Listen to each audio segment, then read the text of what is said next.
Use a screwdriver to unscrew all 6 bolts.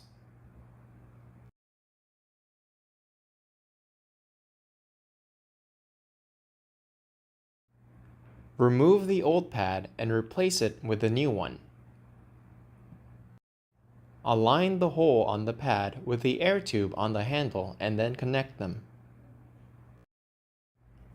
With a screwdriver, screw in all 6 bolts.